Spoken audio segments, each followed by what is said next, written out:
Invitación. Bueno. ¿Estamos? Bien.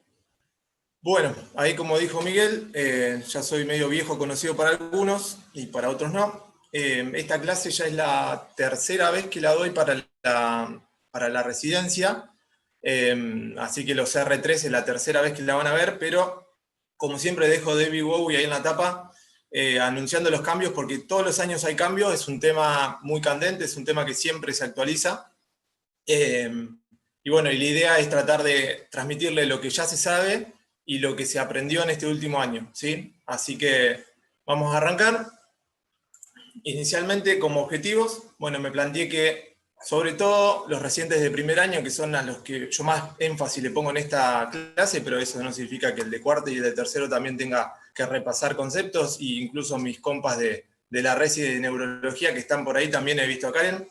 Es un tema que leemos todo el tiempo, que repasamos todo el tiempo y que discutimos mucho, y es muy interesante y me encanta a mí puntualmente. Así que la idea es que reconozcamos las crisis epilépticas, tratemos de definirlas adecuadamente, ¿sí? En tipos. Definir el estatus epiléptico, ya hablando de los conceptos de T1 y T2, que vamos a ver más adelante, pero que es lo que está en boga actualmente.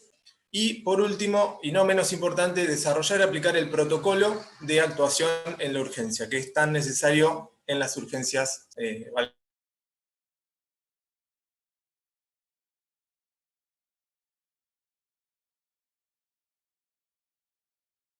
Es importante esto para el pediatra, ¿sí?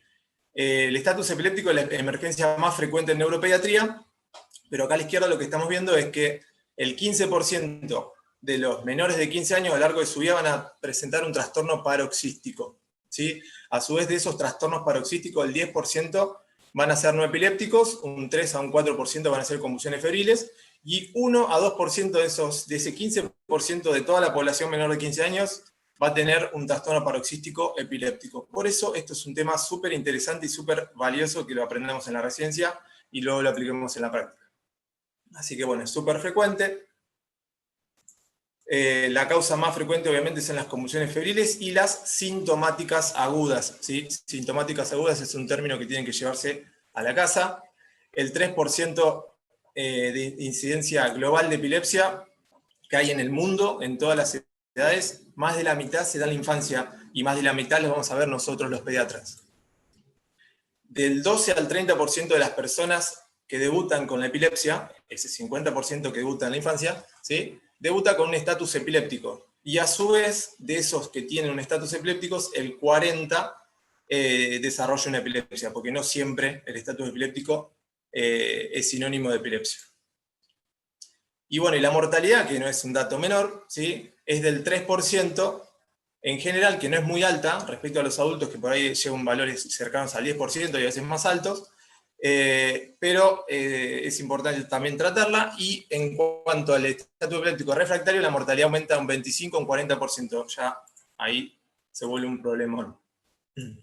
Dentro de las definiciones y de las cosas que quiero que empecemos a manejar todos el mismo vocabulario, porque es lo que quiere la Liga Internacional contra la Epilepsia, la ILAE, ¿sí? Es que hablemos de crisis epiléptica, ¿sí? El concepto de crisis convulsiva, crisis comicial y convulsión están tratando de dejar de usarse. No significa que no lo entendamos y que no existan, sino que se trata de dejar de usar, ¿sí? Que hablemos de crisis epilépticas, porque hay un mecanismo epiléptico que desencadena lo que uno ya conoce como convulsión. Entonces, la convulsión o la crisis epiléptica, ¿sí? Es una aparición transitoria involuntaria de signos y o síntomas, a veces no vemos nada y lo refiere el paciente, secundarios a actividad neuronal cerebral anómala, ¿sí? No es solamente actividad cerebral desatada desenfrenadamente, sino que a veces la inhibición es lo que falta, y eso es lo que desencadena la crisis epiléptica, falta la inhibición.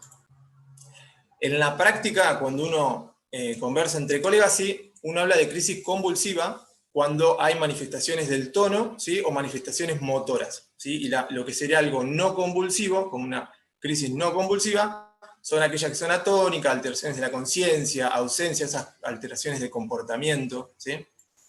Y la crisis sintomática aguda, ¿sí? Nosotros que estamos en un hospital de alta complejidad, es la que tenemos que detectar precozmente, ¿sí? Y es la que se da por una alteración reciente del sistema nervioso central, que puede ser por una causa intracerebral o bien una causa sistémica que actúe a nivel cerebral, como por ejemplo una infección. Entonces, acá tenemos 3 ejemplos, ¿sí? Tenemos, a ver si me aparece el mouse, acá está. Arriba, un cerebro y un electroencefalograma concomitante. Al medio, una convulsión, una crisis epiléptica focal, ¿sí? Donde vemos un foco a nivel de la corteza, porque la mayoría de las crisis epilépticas se originan en un foco en la corteza y a veces estructuras subcorticales. Y ese foco puede o no diseminarse por el resto de la corteza, ¿sí? Y nos va a dar también a nivel electroencefalográfico una descarga focal, ¿sí? Focal significa que esté limitado a un hemisferio. Y por otro lado, la generalizada, ¿sí? Desde el inicio de la crisis, desde el comienzo, desde el minuto 0, ya es generalizada, a nivel clínico y a nivel electroencefalográfico, ¿sí? ¿Cómo se da esto? Esto se puede dar gracias a las vías tálamo-corticales y piensen en todas las cosas que hacemos en todo momento y la cantidad enorme de conexiones que tenemos intracerebrales que permiten que hagamos las cosas en segundos. Entonces, una crisis epiléptica generalizada también se puede dar por esas mismas vías, ¿sí? Desde la generalizada lo que podemos decir es que desde el inicio participan ambos hemisferios, ¿sí? A diferencia de un hemisferio del otro lado. No hay un aura, el paciente no es que ya sabe que va a tener una crisis y te avisa, ¿sí? Y la gran mayoría tienen alteración o pérdida de la conciencia, ¿sí? Después sabemos que hay excepciones para todo. Entonces, la clasificación que tenemos que usar, ¿sí? Desde el año 2017, la Liga Internacional contra la Epilepsia nos pide a todos los clínicos y a todos los neurólogos que usemos esta clasificación para que todos usemos un mismo concepto, un mismo lenguaje y que las publicaciones se expresen de la misma manera y la evidencia que lleguemos a la que juntemos sea del mismo lenguaje. Entonces, cuando tenemos un paciente que se nos presenta, tenemos que intentar hacer el esfuerzo de clasificarlo en alguna de estas clasificaciones columnares no jerárquicas. ¿Sí? ¿Qué significa esto? Que podemos decir, es focal, es generalizada, o no sabemos cómo empezó la crisis, y después decir, bueno, fundamental a la hora de clasificar una crisis focal, es decir, la conciencia está o no preservada, o está o no alterada. ¿Sí? Un ejemplo de saber o no si la conciencia está alterada o no, es en un adulto, después si podemos definir si esa persona puede manejar un vehículo o no, ¿sí? Entonces, en el inicio de la conciencia, tratar de indagar si el paciente estaba conectado, si podía, por ahí no podía hablar, pero sí se comunicaba con gestos u otro tipo de señales, ¿sí? Eso es fundamental. Si no podemos hacerlo, no pasa nada, esto no es jerárquico, es columnar. Entonces decimos, ¿son síntomas motores o no motores? ¿Sí? Y dentro de los motores y no motores, ¿sí? Ahí están las famosas las atónicas, las clónicas, los espasmos, las quimioclónicas, las tónicas, todas las que ya conocemos de la facultad, ¿sí? Y en lo que sería lo no motor, ¿sí? En aquellas que son las más difíciles de definir a veces, pero bueno, está esta que quiero resaltar, que es la detención del comportamiento, que es el paciente, la persona que está haciendo algo y de golpe deja de hacerlo. ¿Sí? Los padres habitualmente se dan cuenta que le pasa algo al hijo y se estaba jugando, estaba escribiendo y se quedó quieto y después, bueno, pueden aparecer otros descriptores.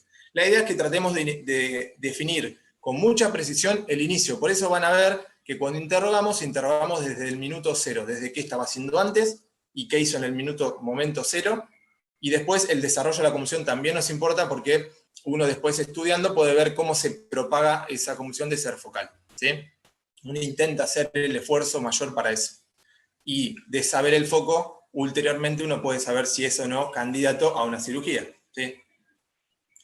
Entonces, fundamental esta clasificación, y después en lo que es generalizado también, cada tipo de crisis pueden ser tónicos clónicas, clónicas, tónicas, meclónicas. Hay distintos grupos que por ahí son nuevos, pero bueno, eso por ahí queda bastante relegado a la especialidad, pero sepan que existen, y si pueden definirlas cuando están de guardia, nos ayudan un montón, ¿sí? Pero tienen que hacer el esfuerzo. Y acá, por ejemplo, en las generalizadas no motoras está la ausencia típica, la tan famosa ausencia, ¿sí? Que a veces se confunde una ausencia con una detención de comportamiento, y fíjense que una es focal y la otra es generalizada. Y uno cambia el enfoque diagnóstico, cambia el tratamiento, ¿sí? Así que está bueno que uno empiece a manejar estos términos.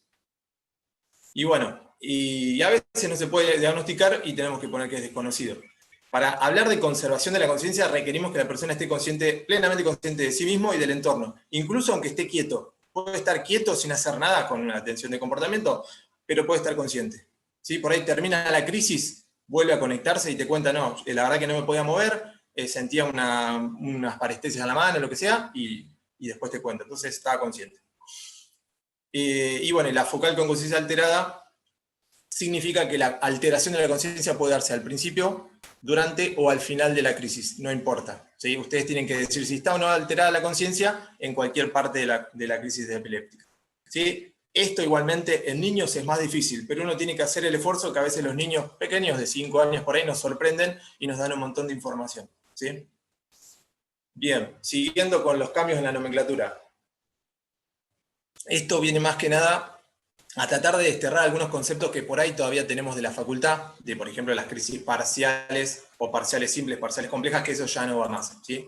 Entonces, parcial ya es reemplazado por focal, ¿sí? Hablamos de crisis focales, porque parcial es muy ambiguo. La conciencia sí o sí es clasificador de las focales, que es lo que le dije recién. Hay algunos términos ambiguos que se sacan, como discognitiva, parcial simple y compleja, la psíquica, ¿sí? Y la secundariamente generalizada, que si no sé si se dieron cuenta, pero acá al costadito atrás, existe una nueva, un nombre nuevo que está acá abajo, justo lo tapo, que es focal abilateral o focal con proyección abilateral tónico-clónica, porque es un modelo muy frecuente de ver. ¿Sí? Las crisis que empiezan en un foco, por eso siempre vamos, por más que tenés un video del paciente con una crisis generalizada, vas y le preguntás si fue focal, porque es un modelo de crisis muy común. ¿Sí?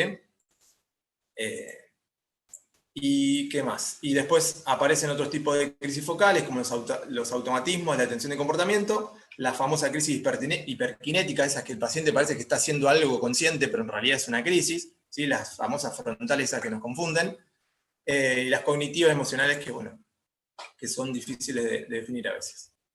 Las crisis atónicas, las clónicas, los espasmos epilépticos, las mioclónicas y las crisis tónicas pueden ser focales o generalizados, ahí sonamos. Uno habitualmente veía un espasmo epiléptico y decía, bueno, puede ser algo generalizado, yo veo en el electro algo generalizado, y no, en realidad no. Van a haber muchos pacientes que tienen espasmos que son focales, ¿sí? Sobre todo ven pacientes con epilepsias lesionales, que tienen alguna secuela neurológica por alguna lesión perinatal, y los espasmos por ahí son asimétricos, ¿sí? Y el origen es focal, ¿sí? Y las atónicas, que habitualmente uno pensaría que las atónicas son solo generalizadas, pueden ser focales también. Esta es la crisis focal bilateral tónico-clónica que lo reemplaza, y bueno, y aparecen algunos tipos más específicos. Las crisis, que es de inicio desconocido, que uno no puede definir porque no ayuda al interrogatorio ni nadie, se pueden clasificar igual como de inicio desconocido, pero con algún componente que podemos definir. Entonces, a modo de ejemplo, voy a ponerle algunos ejemplos porque son los más problemáticos, los que siempre generan discusión, de una crisis clónica, por ejemplo. Miren la mano izquierda, ¿sí? Como el paciente está con la conciencia preservada, en este video el paciente está jugando al sudoku, está hablando con los médicos que lo ven, y tiene descargas repetitivas, ¿sí? Sacudidas clónicas que son bien rítmicas y repetitivas, que involucran siempre los mismos grupos musculares. ¿Sí? Parece como si se estuviera haciendo, pero es una crisis. ¿Sí? Y van a ver que es estereotipado en el paciente. ¿Sí? Las mioclónicas, ¿sí? Estas son las más difíciles de reconocer, ¿sí? Son contracciones muy breves, son más breves que las clónicas, ¿sí? Pueden ser un músculo, pueden ser varios músculos, puede ser axial, proximal o distal de extremidades. Este nene tiene crisis autoinducidas por mirar la televisión, ¿sí? Que se describió que está en esta mutación genética, ¿sí? Y fíjense que es difícil de verlo, ¿sí? Tienen que estar muy atentos al momento justo en el cual el nene presenta esa crisis mioclónica, ¿sí? Y fíjense que involucra ambas extremidades, el tronco también, ¿sí? Y después algunas repetitivas al final, ¿sí? Es difícil, ¿sí? Las crisis mioclónicas son las más difíciles por ahí a veces para definir, pero acuérdense de las mioclonías comunes y corrientes que todos y cada uno de nosotros seguro alguna vez tuvo mientras duerme, ¿sí? Esas son las mioclonías. El tema es que las mioclonías durante la vigilia no son normales habitualmente, ¿sí? Y eso es un buen tip que tienen que llevarse a la casa también. Y como tip también, a grosso modo, las mioclonías asustan al paciente y te asustan a vos si vos tenés AUPA al paciente o estás cerquita, ¿sí? Eso es como un tip. Los espasmos epilépticos, bueno, que esto ya es casi terreno de la pediatría, ¿sí? Fíjense que va a haber 3 modelos de espasmos epilépticos que pueden ser más o menos llamativos, ¿sí? Incluso cuando ya está medicado el paciente pueden ser un poco menos llamativos, ¿sí? pero bueno, están con una duración mayor a una mioclonía, pero menor a, a la duración de una crisis tónica, ¿sí? Fíjense que dura bastante, pero no dura tanto como una crisis tónica. A veces pueden ser recontra sutiles, ¿sí? Como por ejemplo en el segundo video, en este no, van a ver que solo mueve en lo último mueve la cabecita, y se trata de crisis que aparecen en grupos, ¿sí? Hablamos de clúster o racimos, ¿sí? Que aparecen en grupos de crisis, ¿sí? Y a veces son por ahí solamente movimientos oculares, ¿sí? Estas son muy, muy importantes y son las que tiene el síndrome de West, ¿sí? Que por ahí lo conocemos más por ese nombre. Bien, y la tónico-clónica generalizada, que es un término ya cliché que lo usan para todo, ¿sí? Hay que saber que este tipo de crisis, por ejemplo, voy a hacer una pausa. Este tipo de crisis, este tipo de crisis, las tónico-clónicas generalizadas, tienen una secuencia lógica, ¿sí? O más o menos constante de aparición de la clínica, ¿sí? Este es un nene de 1 año que tiene una crisis febril y van a ver como al principio tiene una crisis tónica vibratoria, que es algo bien propio de las convulsiones febriles, que a veces nos dicen que parece clónica o tónico-clónica, pero es tónico-vibratoria, pero después sí hace una fase clónica, ¿sí? Y hasta le podemos decir tónico-clónica generalizada, ya tiene 1 año, ¿sí? Y podemos hablar de una crisis tónico-clónica generalizada. Las más conocidas son las de pacientes más grandes, ¿sí? O de adultos, donde hay una fase inicial clónica, ¿sí? o con mioclonías, que tienen mioclonías a nivel de la cara, la fase tónica, ¿sí? Que a veces aparece el grito epiléptico, ahí aparece una postura totalmente anormal, ¿sí? Y cuando va progresando la crisis, vuelven a aparecer las clonías y se van apagando de a poco, ¿sí? Pero que se apaguen de a poco las crisis clónicas no significa que haya desaparecido la crisis epiléptica. Puede haber una disociación electroclínica y el paciente sigue estando en estatus, ¿sí? Este es el ejemplo paradigmático de crisis epiléptica que hay que tratar rápido, ¿sí? Así que bueno, ahí ven las clonías, se va agotando, ¿sí? Y obviamente aparece la cialorrea, la respiración dificultosa, ¿sí? Y todo eso que ya sabemos más o menos de la vida, ¿sí? De haber estudiado medicina. Bien, ahora saliendo un poco de las crisis, pues la verdad que si fuera por mí, estoy toda la tarde hablándole de tipos de crisis y de paso yo también aprendo más porque me encanta ver ejemplos nuevos. Vamos a hablar un poco de epilepsia, ¿sí? ¿Qué es la epilepsia? El 2014 en adelante, acá está el artículo en español por si lo quieren chusmear, se definió la epilepsia desde la Academia Liga Internacional contra la Epilepsia como un trastorno cerebral con predisposición permanente a tener crisis epilépticas y con consecuencias neurobiológicas, cognitivas, psicológicas y sociales. ¿Sí? Como que es una enfermedad bastante que afecta a varias esferas de la vida y no es solo crisis epiléptica y ya está, una convulsión y ya está. ¿Sí? Para ser epiléptico uno puede tener 2 crisis no provocadas, es decir, esas crisis que no están provocadas por algo sintomático agudo, por ejemplo, ¿sí? Las crisis sintomáticas no están acá adentro, la sintomática por fiebre, la sintomática por un disturbio electrolítico, ¿sí? Una infección. 2 crisis no provocadas, ¿sí? Separadas por más de 24 horas. Una hoy, una en 3 días, una en 2 días, una en un mes, ¿sí? O bien una crisis en el contexto de ya un síndrome epiléptico, ¿sí? Por ejemplo, un nene que viene y consulta por una crisis gelástica y sabemos que tiene a nivel del hipotalámico una amartoma, entonces decimos es un síndrome propio epiléptico ya descripto, ya es epiléptico, ¿sí? Y por ahí no tiene ninguna crisis epiléptica convulsiva. Y después también que tenga una crisis no provocada o bien las reflejas famosas son las fotosensibles, ¿sí? Las que le aparecen con algunos flashes, ¿sí? Y la probabilidad de que aparezcan durante los 10 años siguientes otras crisis, ¿sí? Similar a más o menos un 60%.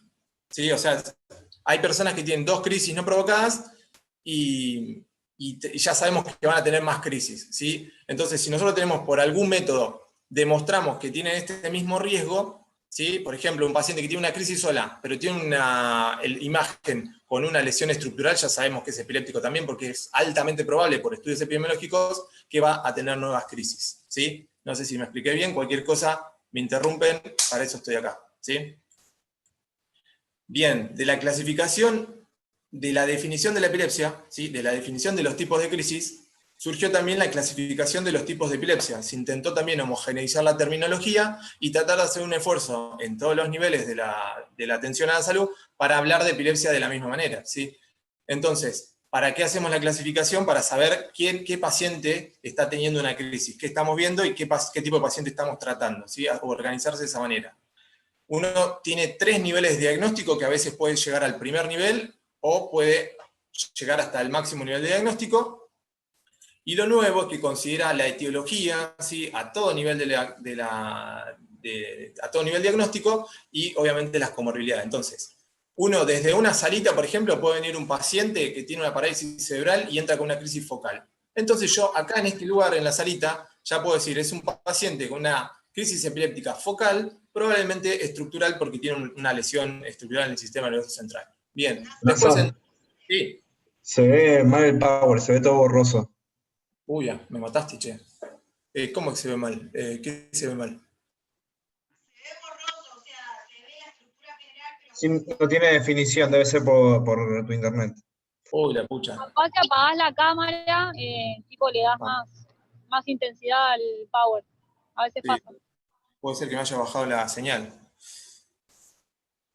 Ahí apagué la cámara. Y la otra es que salga de compartir y vuelva a compartir. Porque se veía viendo bien y después de que pusiste los videos, ahí se ve bien. Ahí se ve bien. Bueno, Sí. igual que hay una filmina y hacemos la primera pregunta. Bueno, entonces se ve, ¿sí? Entonces tenemos ese mismo paciente que tiene una crisis focal estructural, entra al hospital, le hacemos un electroencefalograma y coincide que las descargas son focales, ¿sí? Entonces ya sabemos que tiene una epilepsia focal, ¿sí? También estructural porque le hicimos una tomografía y una resonancia y vemos dónde está la lesión, ¿sí? Y a veces, ¿sí? Este tipo de clasificación se pueden superponer. Si, por ejemplo, tenemos un paciente que tiene una alteración genética, ¿sí? Por ejemplo, una esclerosis tuberosa, pero la esclerosis tuberosa te da malformaciones en el sistema nervioso central y te puede dar algo estructural, ¿sí? Entonces se superponen dos cosas, ¿sí? Y bueno, y los síndromes epilépticos, lo que hablamos hace un ratito antes. Y en todo momento de la clasificación, tener en cuenta las comorbilidades, ¿sí? Por ejemplo, un paciente que era previamente sano, pero hizo un estatus, ¿sí? ya tiene una comorbilidad por haber hecho un estatus, y la etiología en todo momento, ¿sí? Y acá, que aparece el término combinado, generalizado y focal, ¿sí? Por ejemplo, la encefalopatía epiléptica como el Dravet o el Lennox-Gastaut, tienen los dos tipos de crisis, ¿sí? Los dos tipos de epilepsias y también los dos tipos de descargas en electroencefalograma, ¿sí? Así que pueden estar los dos. Y cuando hablamos de desconocido allá abajo, que lo dejamos bien escondido, es porque hay información insuficiente, porque la verdad antes se hablaba de desconocido, criptogénico, lo que sea, y es porque no se llegó a ese nivel de diagnóstico, pero hoy día se diagnostican más y más epilepsias por los estudios genéticos, ¿sí? Así que bueno, acá estamos en la primera pregunta, que no sé si la voy a ver yo, Luz. Ya va a ver. Porque esto es nuevo para mí. Ahí va, ¿eh? En mi época no pasaba. ¿Se ve ahí?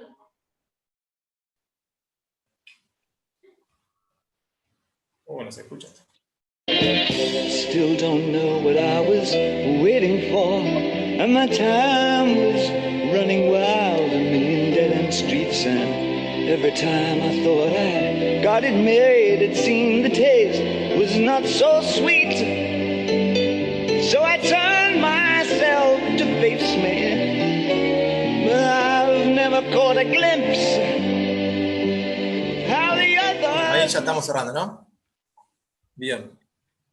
Cerramos. La mayoría ha demostrado que hay que seguir, ¿sí? Así que me gusta que estén entusiasmados y seguimos. Vamos con la segunda parte. Bueno, ahora sí empezamos a hablar del tema que anunciaron, ¿sí? El estado de mal epiléptico, estatus epiléptico, como quieran llamarlo, ¿sí? De vuelta, cito la Liga Internacional contra la Epilepsia.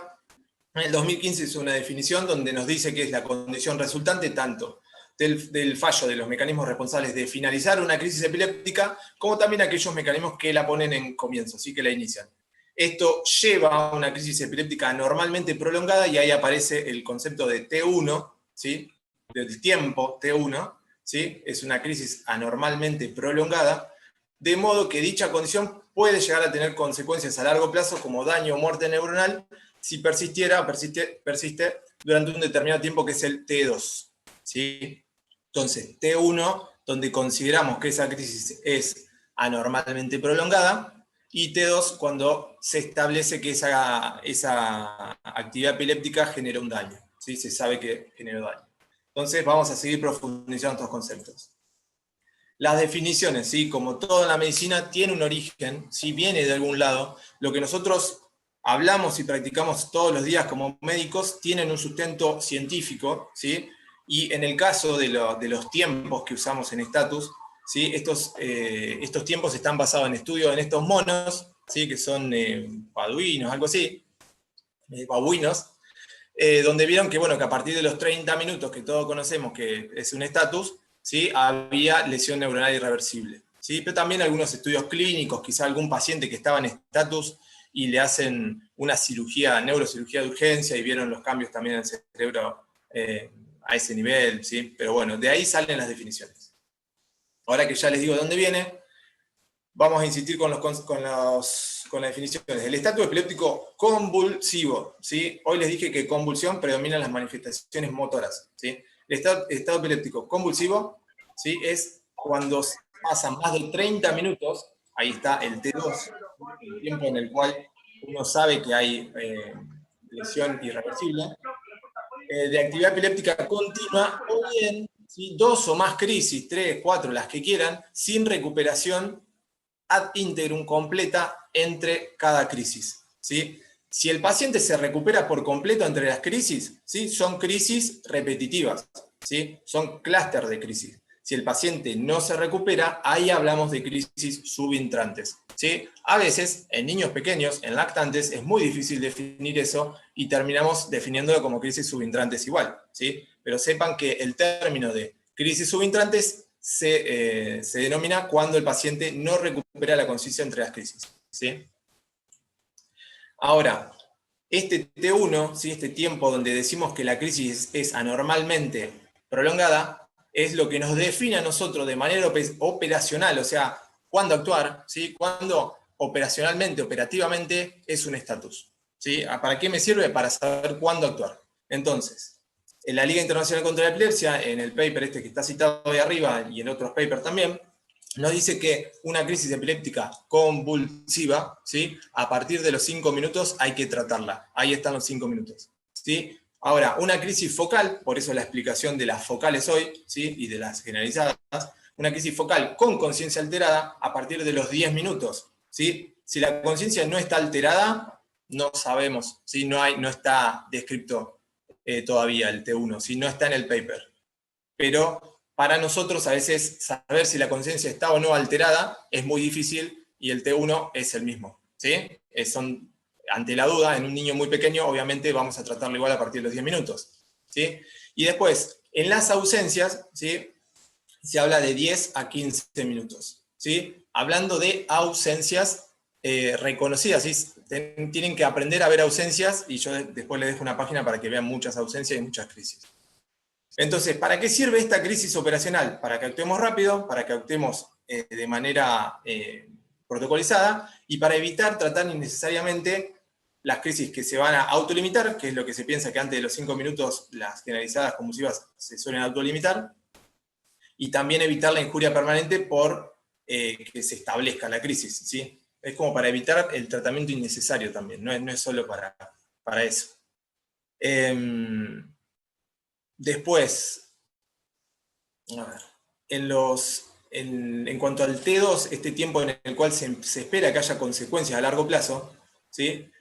Para estado epiléptico focal, ¿sí? Se vio que a los 60 minutos, pero basados en estudios observacionales, ¿sí? Y en algún reporte, ¿sí? Se vio que a los 60 minutos puede haber un daño irreversible en el sistema nervioso central. Pero obviamente sabemos que hay pacientes que están horas con crisis focales y no les pasa nada. Hay pacientes que están días con un estatus focal y no les pasa nada, ¿sí? O por lo menos no llegamos a verlo porque nunca lo biopsiamos. Y del tiempo del T2 para las crisis epilépticas convulsivas, lo vuelvo a decir, son 30 minutos, de ahí vienen los 30 minutos, ¿sí? En los monos esto había pasado a los 80 minutos. A los 80 minutos se generaba el daño. Bueno, las clasificaciones. Las clasificaciones sirven si nos dan alguna aplicación práctica en el día a día, ¿no? Entonces, el estatus se divide en convulsivo y no convulsivo. Dentro del convulsivo, acá les dejo la clasificación solo para que la vean rápido, que acá está la tónico-clónica generalizada, ¿sí? El mioclónico, el tónico, ¿sí? Que son aquellos convulsivos que tenemos que tratar en esos 5 minutos, ¿sí? Cuando son generalizados. Y el no convulsivo, ¿sí? Que va a ser el famoso paciente que está en coma, ¿sí? Y que pensamos que por ahí está con un estatus, ¿sí? El comatoso, el más conocido, es la fase final, por ahí del estatus epiléptico convulsivo generalizado, cuando hay esa disociación electroclínica, donde el paciente no tiene síntomas, pero venía ya de haber hecho el estatus epiléptico convulsivo, ¿sí? Entonces ya ahí es sutil. Y bueno, y acá adentro aparecen otros muy raros, ¿sí? Como el autonómico, ¿sí? O el focal, ¿sí? Bueno, hay pacientes que por ahí están días con estatus focales y no te enterás hasta que le haces el electro. Dentro de las etiologías, conocida, desconocida, la verdad que eso no me importa, ¿sí? Me interesa conocida porque tenemos que conocer y buscarla si no la conocemos, y me interesa mucho que sepan los factores desencadenantes. A veces es un paciente que ya sabemos que es epiléptico, que hay algo que desencadena que tenga el estatus, ¿sí? Lo más probable es que no haya tomado bien la medicación, que tenga un dosaje subterapéutico, o bien un paciente epiléptico conocido con priva de sueño, ¿sí? Las típicas epilepsias mioclónicas juveniles, o algún desencadenante metabólico agudo, como por ejemplo la fiebre, ¿sí? Que disminuye el umbral convulsivo y que hace que el paciente tenga crisis más fácilmente. Bien, del estado epiléptico generalizado, convulsivo generalizado, que es de donde salió la mayoría de la información que uno trae y maneja de la facultad, ¿sí? De los 5 minutos, de los 30 minutos, ¿sí? De todas las manifestaciones metabólicas, es el más conocido, ¿sí? Es el que tiene más riesgo de complicaciones y muerte, y ahí hablamos del estado dinámico. Inicialmente es la crisis tónico-clónica generalizada, a su vez con esas etapas que les mostré el video, ¿sí? Que ya es obvio ahí. Después empieza a disminuir la actividad muscular y hay manifestaciones sutiles, ¿sí? Como alguna clonía aislada en la mano, en la boca, ¿sí? O le miramos los ojos y tiene un nistagmus, ¿sí? Y obviamente después hay disociación electroclínica y es el estatus eléctrico, que solamente lo diagnosticamos con electroencefalograma. Y es importantísimo acá que el tiempo es cerebro, ¿sí? Entonces, acá desde el punto de vista clínico, como pediatras, esto obviamente es información que está sacada de estudios experimentales, de estudios retrospectivos, de reportes de casos, de análisis de animales, ¿sí? Y obviamente de la clínica, de estudios observacionales. Entonces, uno más o menos puede dividir al estado epiléptico compensado y descompensado. En una primera etapa, cuando empieza esta situación de estrés, genera una descarga simpática, un aumento del tono simpático, que es lo que vamos a ver reflejado como taquicardia, mala perfusión periférica, hipertensión, hiperglucemia, ¿sí? Hipertermia por la actividad muscular aumentada, ¿sí? Y en ese primer momento aumenta el metabolismo cerebral, ¿sí? Ya a los 30 minutos, donde ya está establecido, ¿sí? A partir de ese momento, ¿sí? Ya se superponen las dos etapas y ya el paciente, entrando después en un estado descompensado, vemos que hay mecanismos, ¿sí? A nivel molecular que hacen que se perpetúe y se vuelva cada vez más refractario este estatus epiléptico, ¿sí? ¿Por qué? Porque se activan más receptores de glutamato, que son los que son receptores que producen excitación, ¿sí? Y los canales de sodio, el calcio, voltaje dependiente, todo eso se activan, y los GABA se internalizan. Entonces, donde nosotros vamos a actuar cuando tratamos de una crisis epiléptica, empiezan a depresionarse y desaparecen, ¿sí? O se desensibilizan a la acción que nosotros le estamos dando con los fármacos, ¿sí? Entonces, fíjense que a medida que pasa más tiempo, estamos perdiendo cerebro, ¿sí? Y se vuelve más difícil de controlar. El metabolismo del sistema nervioso central aumenta, ¿sí? Eso lleva a un aumento de la presión intracerebral, por lo tanto eso lleva a una disminución del flujo sanguíneo cerebral, y consecuentemente isquemia, hipoxia, hipoglucemia cerebral con acidosis láctica a nivel inicialmente local y después obviamente a nivel sistémico, y eso lleva al edema cerebral, ¿sí? Que es lo que por ahí vemos en una tomografía cuando le hacemos a un paciente que ha estado en estatus. Obviamente puede llegar hasta el shock con hipotensión, ¿sí? Que se superpone con los efectos de los fármacos, a la hipoglucemia, ¿sí? De la hiper pasa a la hipo, y a la hipoxia sistémica con hipoventilación central, ¿sí? Así que eso es todo lo que ustedes tienen que saber que van a ver en un estatus recién arrancado y en estatus que llegó tarde, ¿sí? Tienen que tratar de hacer esa diferencia. También como complicaciones se produce broncorrea per se, cialorrea per se, también por los fármacos que usamos. La rhabdomiólisis puede llevar a falla renal o lesiones renales, la hiperpotasemia, arritmias cardíacas, por eso es importante estar monitorizado. La isquemia miocárdica puede ser otra complicación y a veces hasta un jihad, ¿sí? Ahora, del tratamiento, otra parte importante para empezar a prestar atención, ¿sí? ¿Cuáles son los objetivos del tratamiento? Bien. Primero, preservar las funciones vitales, ¿sí? Segundo, proteger la vía aérea, optimizar la oxigenación y la ventilación. Si uno asume que el paciente que está en un estatus ya tiene una deuda de oxígeno y por más que no desature, como toda situación de shock, que se lo van a ir viendo a lo largo de los normativos correspondientes, hay que poner el oxígeno igual, ¿sí? En el hospital, por lo menos. Después sí, obviamente hay que empezar a detener el estatus epiléptico, a veces es todo al mismo tiempo, identificar y tratar la causa, ¿sí? Porque si no sabemos de qué se trata, ¿sí? Si estamos frente a una crisis sintomática aguda, va a volver a recurrir o no va a ceder el estatus, ¿sí? Así que esos son los cuatro objetivos principales de tratamiento. Y fíjense que no hablé mucho de electroencefalograma y de fármacos y nada, ¿sí? Todo clínico, ¿sí? Todo de manejo del pediatra de urgencia. Bien. Entonces, ahora vamos con lo primero que tienen que hacer, ¿sí? El ABC.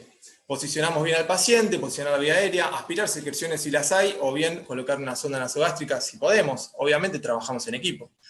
Colocar el oxígeno al 100% con máscara de reservorio. En el caso de requerirlo, se podría intubar, ¿sí?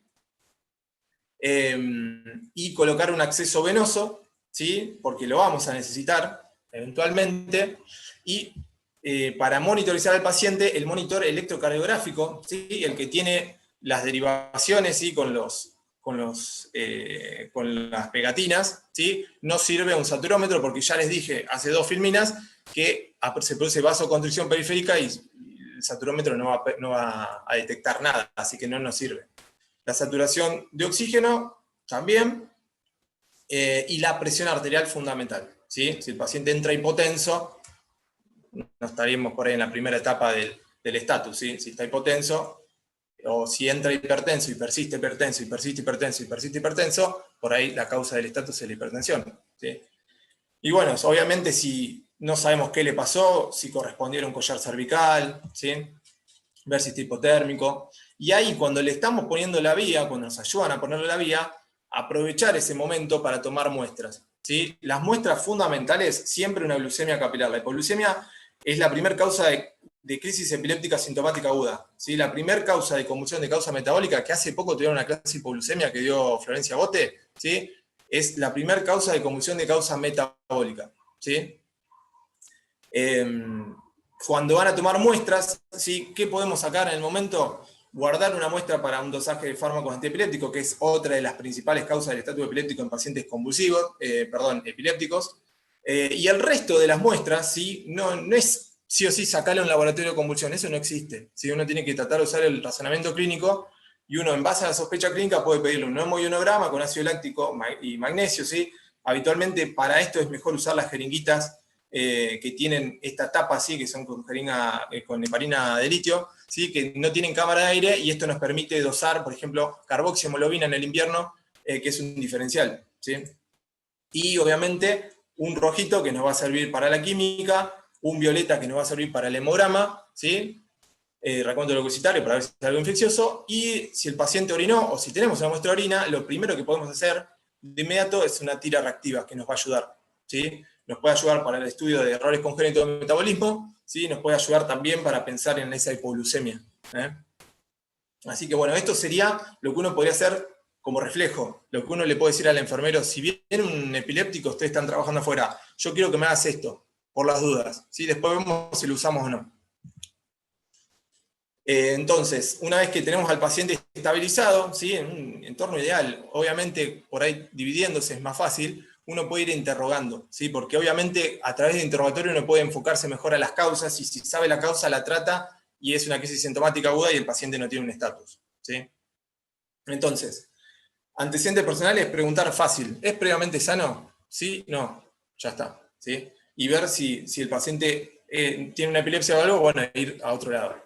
Hay que ver si esto fue un inicio abrupto, si fue progresivo, ¿sí? No es lo mismo un paciente que venía con fiebre varios días y que hace un estatus epiléptico, a el paciente que totalmente sano, que hace fiebre y a las 24 horas, primeras 24 o 48 horas de fiebre, hace una crisis con un estatus epiléptico, ¿sí? Este último puede ser más una convulsión febril compleja, ¿sí? Y el otro puede ser una encefalitis, ¿sí? Puede ser el famoso, el más infeccioso, ¿sí? Que hay que tratar la causa. Bien, pensar en algo progresivo, como alguna encefalopatía que viene progresando y se manifiesta ahí con una crisis, o bien que el paciente tuvo un traumatismo, ¿sí? Que a veces no te cuentan, ¿sí? Si es epiléptico previo, bueno, obviamente, si es farmacoresistente hay que ver caso a caso, ¿sí? Hay que analizar caso a caso si tener 2 crisis subintrantes es relevante para este paciente o no, ¿sí? Hay que tomarse las cosas con otros tiempos, ¿sí? Pero siempre los conceptos son los mismos, ¿sí? Si tiene más de 5 minutos de actividad generalizada, se trata, más de 10 minutos de actividad focal con conciencia alterada, se trata, ¿sí? No es porque ser farmacoresistente no hacemos nada. Si no es farmacoresistente, pensar en algún desencadenante, ¿sí? En los precipitantes que ya les dije, o bien algo que no estoy tomando bien la medicación, que se quedó sin medicación, que nos pasó en pandemia, ¿sí? O bien que es un epiléptico no diagnosticado, y ahí fijarse si ya tenía mioclonía, si ya tenía ausencia, por ejemplo, ¿sí? O ya le había pasado algo similar. Y bueno, si es prematuro y nunca le pasó nada, ya tenía un retraso de pautas y ahora tiene una crisis, bueno, ya pensamos que es algo focal, estructural, ¿sí? O es un paralítico cerebral. Y pensar obviamente en las comorbilidades, porque si entra un paciente oncomatológico, un paciente de intestino corto, ¿sí? Uno piensa en otras causas y en otras cosas. Y los antecedentes familiares obviamente nos ayudan a enfocarnos o no si esto se trata o no de una enfermedad familiar, una epilepsia o no, ¿sí? Entonces, empezando con el protocolo, ¿sí? Lo que uno necesita para la guardia, para el bolsillo, ¿sí? ¿Qué hacemos? Habitualmente los pacientes que tenemos internados nos permiten hacer esto, ¿sí? Pero a veces si el paciente ya viene de la calle, uno asume que estamos en esta primera columna, ¿sí? Entonces, entra el paciente, el ABC, tratamos de hacer anamnesis, nos dividimos en equipo, ¿sí? Si tenemos una vía, a partir de los 5 minutos de actividad epiléptica, o bien si ya entró convulsionando desde afuera, ya lo tratamos. La primera lección de tratamiento, ¿sí? Esto ya lo saben todos, es las benzodiazepinas. ¿Cuál? Cualquiera, ¿sí? La que ustedes sepan manejar, ¿sí? Yo les dejo las dosis. Los estudios no han demostrado superioridad de ni una ni otra, ¿sí? Quizás una ligera tendencia a que si tenemos vía, el lorazepam endovenoso es la mejor opción, ¿sí? Y si no tenemos vía, el midazolam intramuscular también es muy buena opción, ¿sí? Si el paciente persiste con actividad convulsiva después de 10 minutos, ¿sí? A los 10 minutos hay que volver a repetir la dosis de benzodiazepina, que sería lo que más eficacia ha demostrado también. Y también está descrito en varios protocolos que si estamos frente a un paciente menor de 2 años, yo le diría menor de 6 meses y le diría menor de 1 mes o neonato, ¿sí? Pensar en una epilepsia refractaria dependiente de piridoxina, un déficit de piridoxina, y que nosotros en pediatría lo tenemos que tener presente esto, ¿sí? Que es una causa tratable, ¿sí? de un estatus epiléptico, ¿sí? Y la piridoxina, lo que les puedo decir acá como salvedad, es que en nuestro hospital no tenemos la piridoxina endovenosa, pero si la tuvieran en algún lugar, son 100 miligramos endovenoso en terapia intensiva porque produce hipotensión, depresión respiratoria, ¿sí? Se puede pasar hasta 5 veces, y si no, obviamente, si lo único que tiene es vía oral, se puede usar hasta vía oral, ¿sí? Obviamente van a tener otras drogas encima, pero bueno, se puede usar.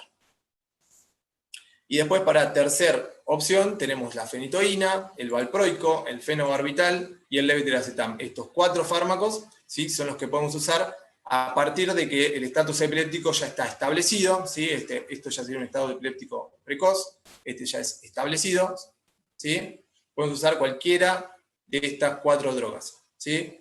Si no responde a esta primera droga, podríamos intentar usar una segunda de estas drogas, ¿sí? Y si ya no responde, ya a hablar para pasarlo a terapia, ya a ventilarlo, ¿sí? Y podemos usar otras opciones, ¿sí? De las opciones, por ahí la La que uno puede manejar más por ahí es el goteo de midazolam, ¿sí? Que es más accesible cuando uno está fuera del hospital de alta complejidad que estamos nosotros, ¿sí? Por esto son las dosis ya con amplia experiencia, ¿sí? Y evidencia, ¿sí? Y les dejo acá esto que obviamente les paso la clase y lo pueden ver cuando quieran. Bien, ¿qué uso de segunda línea? ¿Sí? Alejandro Sanz dice que no es lo mismo. A mí me pasa esto. Y les quiero preguntar a ustedes a ver qué opinan. Así que así descanso un poco y tomo agua. Luz.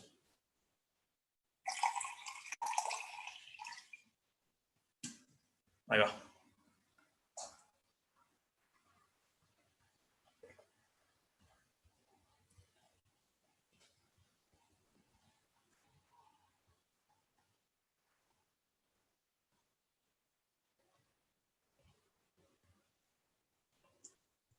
¿Qué haces, NASA? Hola, Mati. Escúchame, la respuesta para mí sería depende del paciente que tengas. Muy bien. Ya lo hemos hablado varias veces, si tenés un paciente epiléptico previo y está en tratamiento con alguna de estas 4 drogas, por ahí preferentemente se puede usar la droga que está usando el paciente vía oral, ¿no? Basándote en que la primera causa en los pacientes epilépticos es que tengan un dosaje subterapéutico de la medicación. Así que sí, si ya sabemos que estaba recibiendo una de estas, la primera opción sería la que ya estaba recibiendo. Muy bien. Bien, entonces, yo tengo que mostrar los resultados, ¿no? Ahí. Bueno, la mayoría ha votado difenil y antoína, ¿sí? Me hubiese gustado que me den esta respuesta hace 2 años o 3 cuando luchaba contra el levetiracetam, ¿sí? Y ahora, bueno, tengo la respuesta para darles, ¿sí? ¿Cuál es el mejor, cuál es el peor? Entonces, ¿cuál es el mejor y cuál es el peor? Los 3, los 4, los 3 le diría, los 3 son iguales. ¿Cuáles 3? El levetiracetam, la fenitoína y el valproico. ¿Sí? A partir de noviembre de 2019, ¿sí? Se publicó este ensayo, que a ver si me aparece el mouse acá. Se publicó este ensayo del New England Journal of Medicine, ¿sí? De medicina, donde se vio que cualquiera de las 3 drogas, ¿sí? Obviamente un multicéntrico, randomizado, doble ciego, ¿sí? Que es lo que faltaba de evidencia, y comparando las 3 drogas, porque había muchísima evidencia con 2 drogas, con una y una, con valproico y feno, así unas mezclas, que ninguna incluía las 3 más utilizadas y las que más discusión generaban. Entonces, se vio que cualquiera de las 3 drogas eran igualmente efectivas en el cese de las crisis a los 60 minutos, ¿sí? El 47, 45, 46, con resultados no estadísticamente significativos, ¿sí?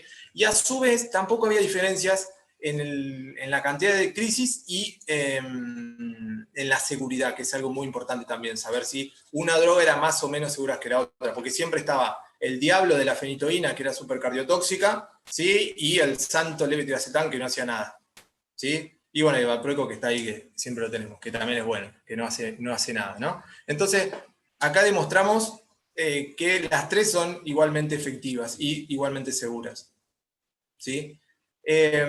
Previamente a esto, en mayo de 2019, habían salido dos estudios grandes que comparaban levetiracetam con fenitoína y también habían demostrado, por suerte, que el levetiracetam era igualmente efectivo que la fenitoína. Pero bueno, faltaba el valproico, le agregaban el valproico y quedó esto. Y después este mismo estudio lo extendieron acá y lo publicaron ahora en Lancet en el 2020 y se vio que también eran igualmente efectivos e igualmente seguros, ¿sí? Entonces, cualquiera de las 3 opciones es válida, ¿sí? ¿Qué nos falta ahora? Que pongan al fenobarbital en la comparación, ¿sí? Nos falta que pongan al fenobarbital y estaríamos completos, todos contentos.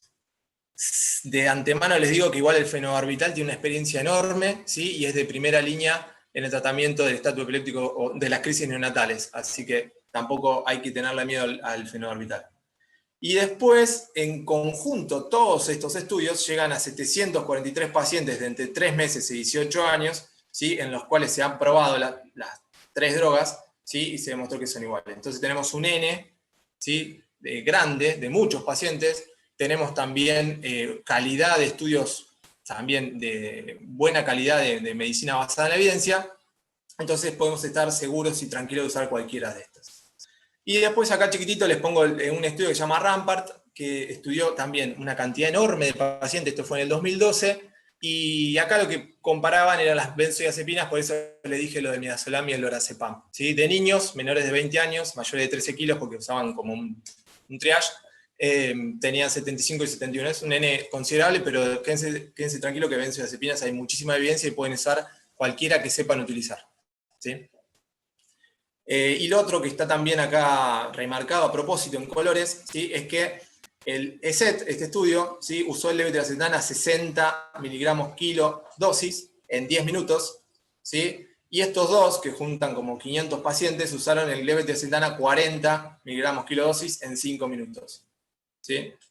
Este estaba hecho sobre niños, y se vio que también era seguro. Así que en N más grande tenemos a 40 miligramos, ¿sí? La velocidad a 5 minutos, y un N también con un diseño un poquito mejor, ¿sí? Que era doble ciego, nunca se quitaba este tipo de diseño.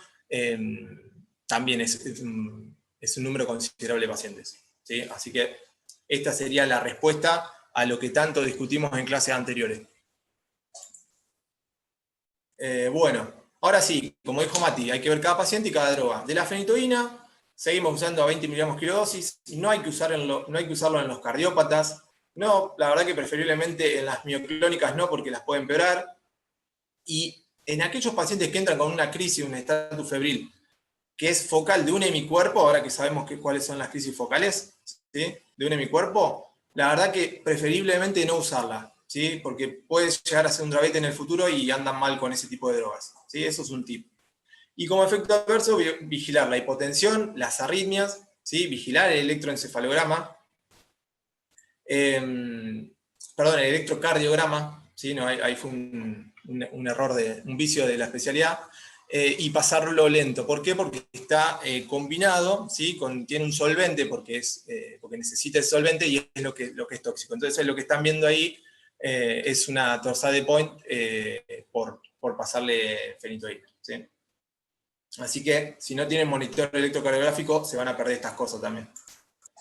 El ácido valproico es buenísimo, pero bueno, cuidado si tiene menos de 2 años. Por eso no hay tanta evidencia con el valproico, porque, por ejemplo, en el estudio LESET que les mostré recién, que es buenísimo, el valproico se usa en mayores de 2 años, no se usó en menores de 2 años. Así que todavía, si es menor de 2 años, tratemos de no usarlo, ¿sí? La licencia de uso es a partir de los 28 días de vida, pero tratemos de no usarlo porque tienen mayor riesgo de hepatopatía fulminante, hepatitis fulminante. Y si pensamos que el paciente tiene una hepatopatía o enfermedad metabólica sospechada, confirmada, así por anamnesis nos surge eso, tratar de no usarlo. Si ya está plaquetopénico, si es un paciente que tiene un freno medular o recibió quimioterapia, tratar de no usarlo. Y si es una niña con un debut epiléptico que debutó con estatus y está en edad fértil, tampoco usarlo porque sabemos que a largo plazo que el valproico es teratogénico, ¿sí? Y bueno, y como efecto adverso puede dar la hepatotoxicidad igual y la plaquetopenia, que la vemos bastante seguido. Y ahí, preparando la intubación, el fenobarbital. ¿Por qué? Porque estamos hablando de tratamiento de segunda línea, ya usamos 2 dosis de benzodiazepina. Si usamos fenobarbital, que actúa sobre el mismo receptor de GABA, va a potenciar esa depresión del sistema nervioso central, ¿sí? Y entonces hay que estar muy atentos a eso, ¿sí? A tener por lo menos el AMBU al lado, ¿sí? Y otro efecto adverso que pueden tener es la apnea, el laringospasmo y el broncoespasmo. Cuando es menor de 2 años, que no podemos usar valproico, podríamos usar el fenobarbital con tranquilidad, ¿sí? Que hay mucha experiencia. Y por último, el levetiracetam, que se usa de 40 a 60 miligramos kilodosis en 5 a 10 minutos. No hay que usarlo de elección en pacientes que ya tienen un trastorno de la conducta previo, es un paciente psiquiátrico previo. Ojo, ajustarlo en la insuficiencia renal, y tienen pocos efectos adversos, menos interacciones, pero obviamente un mayor costo, ¿sí? Y acá hago un pequeño stop. El costo, ¿sí? Si bien en el tratamiento del estatus no hay grandes diferencias en el costo de una u otra estrategia, ¿sí? Si uno va al costo de la ampolla y de los miligramos, ¿cuánto sale? ¿Sí? El otro día pregunté en farmacia y no hay grandes diferencias, ¿sí? En el costo del manejo agudo, ¿sí? Y depende, obviamente, del precio que se consiga en ese momento, porque no sé, sigue siendo un producto que vende una farmacéutica. Pero a largo plazo, ¿sí? Los antiepilépticos son más nuevos. Los antiepilépticos más nuevos muestran una efectividad igual a las drogas viejas, ¿sí? No es que son mejores, tiene un mejor perfil de seguridad e interacciones, pero esto es siempre a expensas de un costo muchísimo mayor, ¿sí? Piensen que una caja de 60 comprimidos de letracetán de 500 está de 5.100 a 8.700 pesos. Piensen en los pacientes con obra social, les pueden cubrir un 70% de la obra social. Digamos, no es wow, ¿no? Para mí es un montón igual. Pero en los pacientes nuestros, ¿sí? Que vivimos de donaciones de laboratorios y que en momentos como la pandemia que vivimos recién, en momentos nos quedamos sin medicación, imagínense las personas que nosotros atendemos en el hospital que puedan pagar este tipo de medicación. No pueden pagarla. ¿Sí? Entonces, uno, por eso a veces desterraba y sacaba del primer plano el levetiracetam. Obviamente, si uno pudiera elegir y si quisiera tener un instinto para usar una droga de rutina, podría usar el levetiracetam, no hay problema. ¿Sí? Porque si el paciente viene y cae de la calle, no sabe si tiene ninguna enfermedad, no sabe si está tomando alguna medicación, no sabe si puede tener alguna interacción con algo, lo que sea, por ahí el levetiracetam va a ser el más seguro. ¿Sí? Pero igualmente hay muchísima experiencia con las otras drogas. ¿Sí? Así que cualquiera de las tres son las mismas. ¿Sí? Del tratamiento, no se olviden si hay hipoglucemia y si hubiera fiebre de tratarla. ¿Sí? Si es hipoglucemia, obviamente ya nos salimos del protocolo del manejo del estatus. Pero la causa de la convulsión va a ser la hipoglucemia, corregimos la hipoglucemia y se tiene que resolver. Y bueno, sepamos que el 25% de los estatus son febriles, pero tampoco es tan común que las convulsiones febriles hagan estatus, solamente un 5%. Entonces siempre, ante un paciente con estatus epiléptico febril, pensar en causas secundarias, ¿sí? En crisis sintomáticas agudas. Protegerlo de alguna lesión cuando está teniendo la crisis y los efectos adversos que ya les mencioné recién. De los métodos complementarios, y ya vamos terminando, tomografía, ¿sí? Ahí les dejo como, aprovecho para meterme en otro tema que me encanta, que son las imágenes, un edema citotóxico y un edema vasogénico por tomografía, podemos hacer diferenciales. ¿A quién le vamos a pedir una tomografía? Un ataque urgente a aquel que tenga una alteración prolongada del estado de conciencia, que haya tenido un traumatismo encefalocraniano reciente, que tenga un déficit focal persistente o una primer convulsión focal, ¿sí? Si tenemos una convulsión focal y no sabemos por dónde viene, qué le pasó, no se recupera, queda con una parálisis posictal, que a veces puede ser la pseudoparálisis de TOD, pero uno no termina de definirlo, está indicada una tomografía, ¿sí? Si la pseudoparálisis de TOD fue ayer, hoy está sin paresia y está recuperada de íntegrum, no sería urgente hacer la tomografía, tendría indicación de una resonancia, por ejemplo. Obviamente si es un paciente que entró con cefalea, con banderas rojas, y bueno, la crisis epiléptica, y obviamente pensarlo mucho en pacientes con comorbilidades que no faltan en nuestro hospital, como aquellos con neoplasia, los de la sala 18, los de la sala 17, la 15, pacientes inmunodeprimidos, no tanto HIV, que no vemos tanto, vemos más inmunodeficiencias primarias o adquiridas, aquellos pacientes con valvulación ventrículo-peritoneal, ¿sí? Y ahí tener a mano a nuestros amigos de neurocirugía, y aquellos pacientes que están anticoagulados, ¿sí? Que tienen mayor riesgo de hacer una hemorragia intracerebral. El electroencefalograma, ¿sí? Idealmente en el primer mundo podría hacer una monitorización en la guardia, pero no tenemos esa posibilidad y nosotros pedimos el electroencefalograma diferido a todos los pacientes, ¿sí? Si está dentro del horario del hospital, se hace en el día. ¿Sí? ¿Para qué? Para que a pesar de haber seguido el estatus, tratar de ver si no está con un estatus eléctrico, ¿sí? Y si no sabemos la causa del estatus, tratar de ayudar a determinar la etiología, ¿sí? Esto que puse acá, que en las primeras 24 o 48 horas pueden haber ritmos transitorios, me estoy refiriendo a las crisis epilépticas, crisis febriles, estatus febriles, podemos encontrar ritmos transitorios como enlentecimiento, atenuación, algunas descargas aisladas, que no significan que el paciente sea epiléptico. Y bueno, y acá, como puse, es necesario para el diagnóstico diferencial de estatus epiléptico no convulsivo y para el monitoreo de un estatus epiléptico refractario, ¿sí? El electroencefalograma es súper útil. Bien, volviendo a los métodos complementarios, la punción lumbar, que es un tema súper debatido, ¿sí? Que siempre se debate mucho. Si el paciente no tiene, si no tuvo fiebre, si no es febril, tendremos que hacer, antes de la punción lumbar, una tomografía. Si el paciente no tenía fiebre, si tenía fiebre, uno ya estaría autorizado a hacer la punción lumbar sin la tomografía. ¿Sí? Si no vemos nada focal, nada raro, podemos hacer la punción lumbar. Obviamente está muy indicada cuando vemos alteración de la conciencia, letargo, irritabilidad, sobre todo darle mucha bolilla de eso a los padres, ¿sí? que nos explican que su hijo no está bien, ¿sí? Hay hay un tema súper debatido que es muy bueno, que por ahí después hagan una actualización y me inviten, en las crisis febriles simples en menores de 12 meses, con tratamiento antibiótico previo o vacunas incompletas, ¿sí? Cualquier convulsión febril simple que tenga menos de 12 meses y que por ahí le dieron un antibiótico por la fiebre o que no tienes vacunas, se punza. Vos lo ves al nene, está entero, ¿lo punzo? Eso es un tema debatido y muy interesante, ¿sí? En los menores de 6 meses ya no hay dudas, casi todos punzamos al paciente. Y obviamente los signos meningios, que esto es lo que siempre debatimos en todas nuestras guardias, cuando de un equipo de 8 o 10 médicos, uno dice, o 2 o 3 dicen, che, yo no lo veo bien, ante la duda mejor punzar, ¿sí? O si el padre nos dice que no lo ve bien, que no es el mismo hijo que tenía, hay que creerle a los padres también, ¿sí? A veces con las convulsiones, ¿sí? Tras una punción lumbar podemos encontrar una pielocitosis posictal que es benigna, pueden ser hasta 10 células, y la glucoraquia se puede elevar también, porque obviamente sabemos que el paciente en la primera fase del estatus epiléptico compensado a hiperglucemia va a haber hiperglucorraquia también, ¿sí? Aunque está aumentada. Y bueno, y de esto hay un trabajo grande de París, que lo dejé ahí en la referencia número 11, en realidad no es el trabajo, es la cita al trabajo, que hicieron un estudio grande, que eran 839 niños con convulsiones febriles complejas, ¿sí? Que pueden ser focales, estatus, los punzaron a todos y solamente 5 tuvieron meningoencefalitis, de 839, y ninguno en encefalitis herpéticas. Lo más sensible para saber si tenía una meningoencefalitis o una encefalitis herpética es que tenían otros signos subjetivos, así que todos tenían signos subjetivos. Así que por eso me gusta este tema, porque es debatido y va a seguir debatiéndose. Y por último,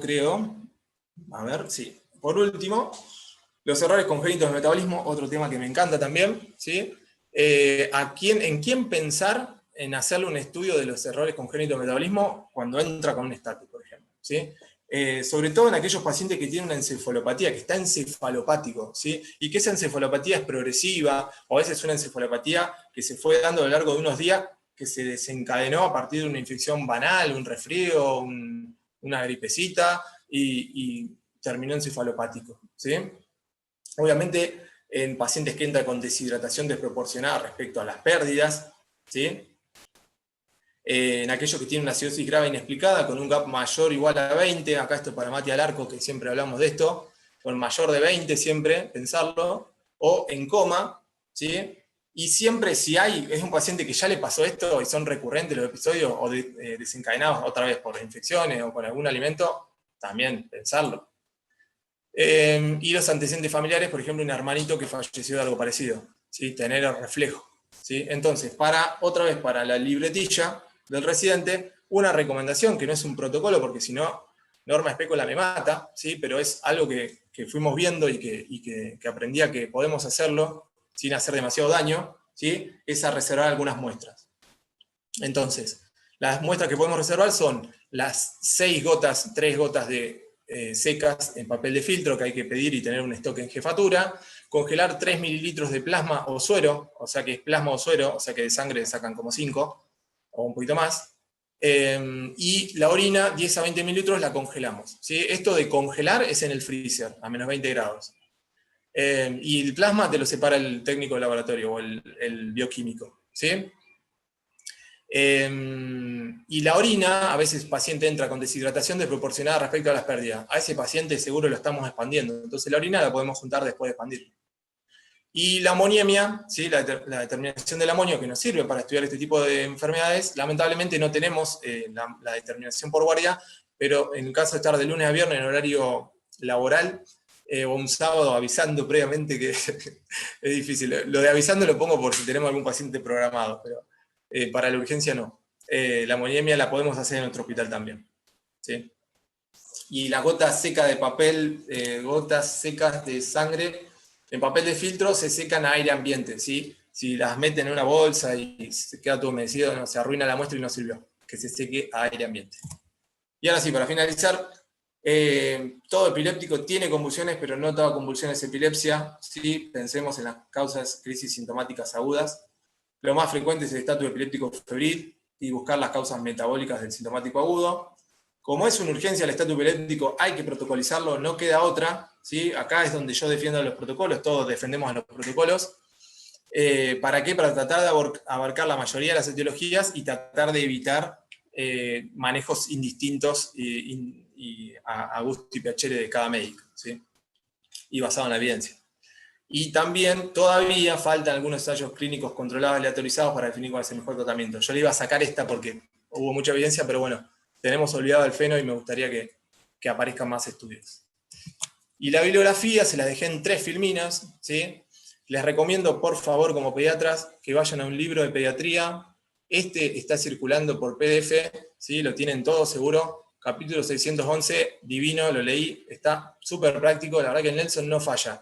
Tienen un tema de pediatría que tienen que preparar, agarran el Nelson o el que más les guste, leen el tema de pediatría y después se meten en los artículos, el articulito, el especialista, que no sé qué, después. ¿Sí? Pero sí o sí fundamental el libro de pediatría, ¿sí?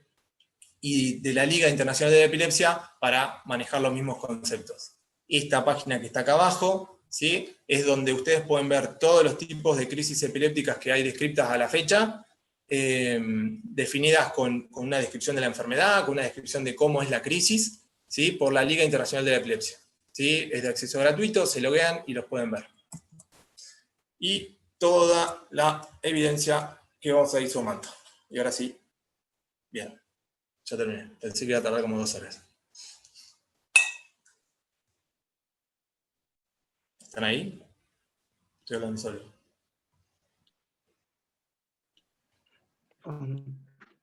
Hola Nasa, ¿qué tal? Quería hacerte una consulta, soy May, ¿todo bien? Hola Maine, ¿cómo andás? Todo bien, vos, todo bien.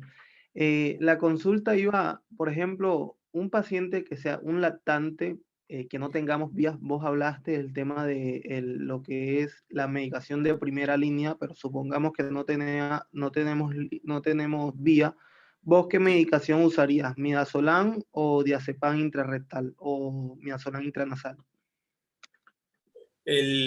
Hasta ahora encontré más evidencia con midazolam intramuscular, pero sinceramente es lo mismo, ¿sí? Y si lo tenés internado en el hospital, está probado que es lo mismo ponerle la vía y esperar el efecto del lorazepam que ponerle el intramuscular de una y esperar el efecto del midazolam. Lógicamente, el intramuscular tarda más, pero ese tiempo que tarda más el midazolam en hacer efecto es el tiempo que tardás en poner la vía y que actúa inmediatamente el lorazepam. Después de las benzodiazepinas en sí, el midazolam tiene una vida media un poquito más corta, ¿sí? Entonces por ahí dura un poquito menos y una vida media un poquito más corta, y el lorazepam tiene una vida media un poco más prolongada que el midazolam, ¿sí? Lo que tiene el midazolam es que tiene buena llegada al sistema nervioso central también y como que se concentra mejor ahí. Si vos usarías, por ejemplo, el diazepam, llega rápido al cerebro, pero rápidamente se distribuye porque es muy lipofílico y por ahí se pierde un poco la acción. Pero igualmente, leyendo y releyendo benzodiazepinas, la que tengas, ¿sí? La que tengas y la que sepas usar. Y las vías, incluso la intranasal y la intrabucal, ¿sí? Se pueden usar también, ¿sí? Lo que varían son las dosis, que cuando son intrarrectal, intranasal son más altas. Buenísimo, gracias. Muy buena la clase, Nasa, muchas gracias. Te hago una pregunta Sí. que se me chispoteó ahí. Dijiste que en la crisis convulsiva generalizada, a los 5 minutos deberíamos tratar. En el focal, que esa es una duda que siempre tenemos y no me quedó claro, a los 10 minutos deberíamos Las empezar. crisis focales a los 10 minutos, pero crisis focal con alteración de la conciencia. Claro. ¿Sí? Ya cuando tiene Lo que está alteración de la descrito, conciencia uno piensa que es generalizada. no, ¿No? ese es el tema. Las crisis focales necesitamos que aprendamos a clasificar si están o no alterada la conciencia durante la crisis, ¿sí? Te va a pasar que más de una vez, por ahí con pacientes epilépticos grandes, vas a ver que tiene una crisis focal, pero en el momento de la crisis focal tiene una clonía, por ejemplo, de miembros o incluso de la cara, y en ese momento te puede hablar, ¿sí? Entonces, y te contesta coherentemente y todo. Entonces, ese paciente tiene una crisis focal con conciencia preservada. ¿Y ¿Sí? ese paciente cuánto tiempo lo podría esperar? En ese no está definido. ¿Y vos qué nos recomendarías? La verdad que para nosotros no hay mucho problema porque nosotros tenemos la mayoría bebés y muy pacientes pediátricos en donde la preservación de la conciencia plena de uno mismo y del ambiente sí es muy difícil de determinar. Entonces habitualmente usamos los 10 minutos. Incluso en el protocolo que está dando vueltas de la Sociedad Española de Cuidados Intensivos Pediátricos, alguno de esos protocolos, pone las focales más de 10 minutos, pero en realidad lo que está establecido por la ILAE son focales con conciencia alterada, ¿sí? Yo tengo noción de haber visto una paciente con un Sturge-Weber que tiene una malformación capilar, o hay una paciente también que es muy conocida, que viene seguido, que tiene crisis focales repetitivas y por ahí duran horas. Y la nena ha tenido 2 o 3 internaciones en terapia donde le pasemos un goteo de midazolam, y la paciente mejora y no queda con ninguna secuela. Entonces, por eso para mí todavía falta evidencia y la verdad que es muy caso a caso. Si es un lactante, uno no duda. Si es un lactante, un menor de 5 años, no dudás. ¿Sí? Si vos podés darte cuenta si el paciente está o no con conciencia plena de sí mismo y del ambiente, mejor hacelo, ¿sí? Porque vas a evitar tratarlo innecesariamente, ¿sí? Y por ahí, aplicándole dosis de benzodiazepina de acción prolongada, como un lorazepam cada 6 horas, por ahí al paciente lo dejás esperar hasta que se pueda ajustar la medicación de base o se pueda intentar con otra estrategia que no sea tan invasiva como usar 1, 2, 3, 4 drogas, intubación y goteo, ¿sí? Es re difícil, yo sabía que me ibas a hacer esa pregunta, pero está bien que la hagas. Es que es así. Perfecto, gracias. Sí, siempre es algo que nos genera mucha duda. De hecho, para el estatus epiléptico focal no hay protocolos claros, ¿sí? Incluso hay estrategias de medicación oral, ¿sí? Así que estatus epiléptico focal con conciencia preservada y por ahí el focal es otro mundo, ¿sí? Por eso remarqué muchísimo que estábamos hablando del protocolo de tratamiento del estatus epiléptico convulsivo generalizado.